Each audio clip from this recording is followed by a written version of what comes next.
Alright, and we are back with the GSMC Wrestling Laureate podcast, brought to you by the GSMC Sports Network.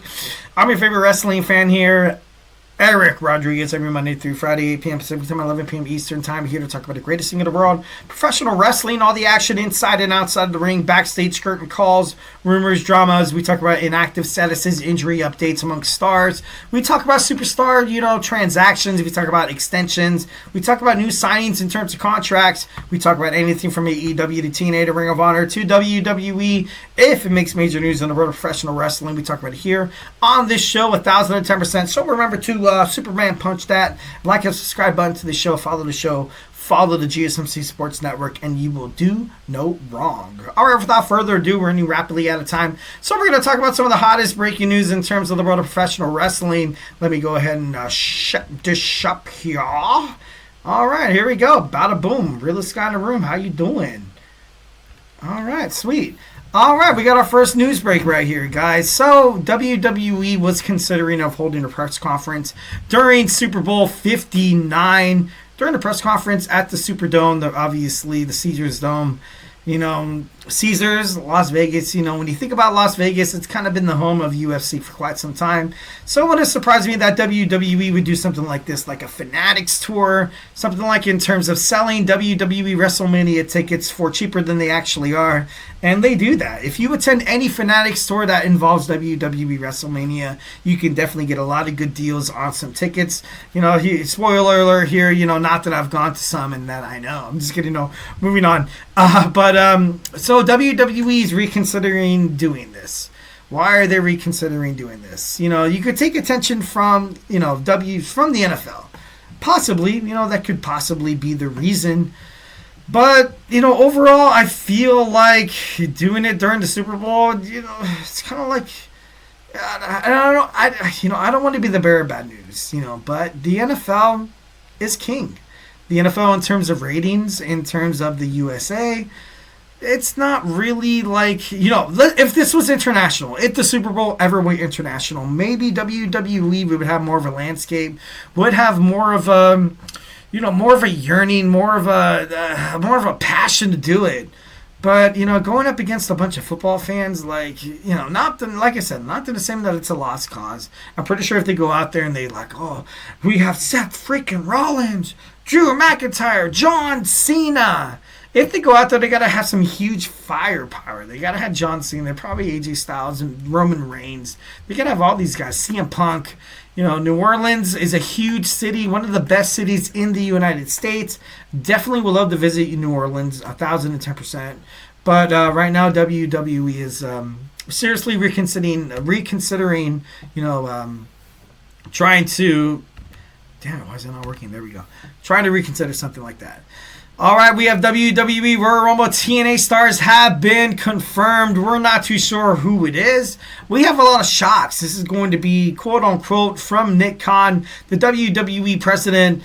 This is going to be one of the most unpredictable Royal Rumbles you have ever seen in your whole entire life. Obviously, you got my man Bill Goldberg there.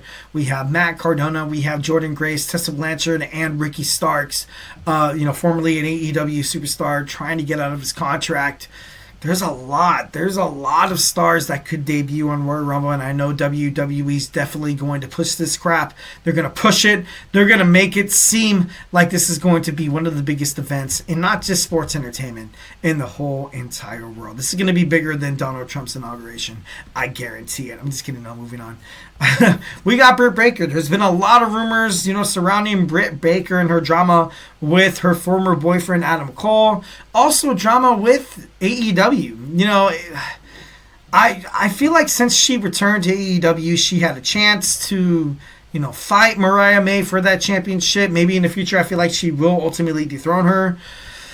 But, there's been a lot of speculation. She was having some backstage and, turmoil with MJF, and now with this Adam Cole thing and with her personal problems. I feel like right now Britt Baker, she was she's been a huge, what do I say? Milestone? Not milestone. That sounds weird.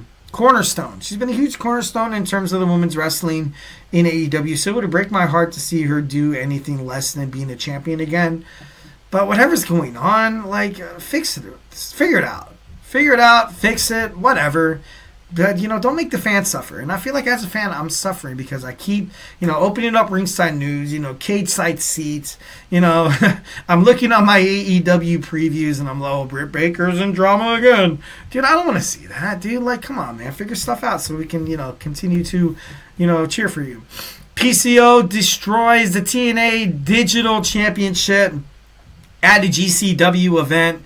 TNA officials actually weren't really happy about this. That's like, why would you do that? Like, why would you do that? PCO said in an interview that he was approached by AEW executives long ago, saying that he had a huge match with Kenny Omega if he would, if he would accept a contract for XYZ. But, PCO, the Canadian Frankenstein we got here, I feel like TNA did a decent with his booking. I don't understand why he would really be upset. Obviously, but then again, I'm not him, so maybe, there is something behind the scenes. But PCO was actually asked about it. He said, TNA, yeah, it was good.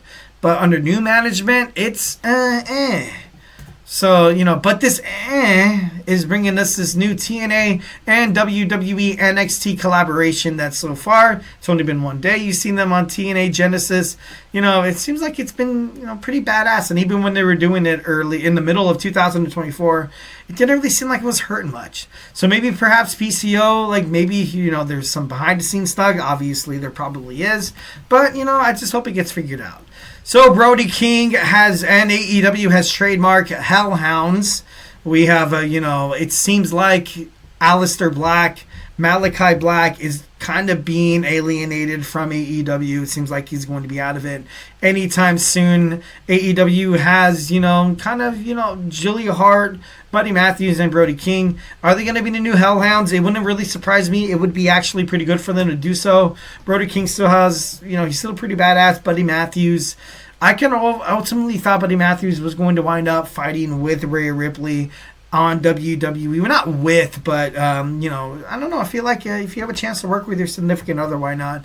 Lince Dorado, former WWE 205 Live star, signed with WWE as a trainer, maybe perhaps eventually fighting inside the ring again. WWE is clearly, guys, heading international. I don't know if you guys haven't seen that yet. Penta, his debut in WWE was absolutely off the charts. You've seen Los Garza. You've seen, damn it, what the freak is Santos Escobar and Elektra Lopez? Legado del Fantasma.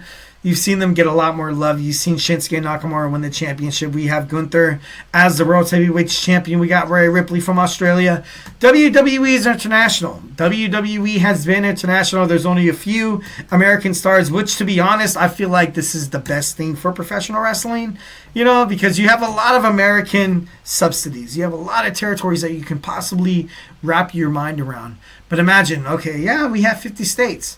What about over, 500 in some countries, or 400. I could be exaggerating.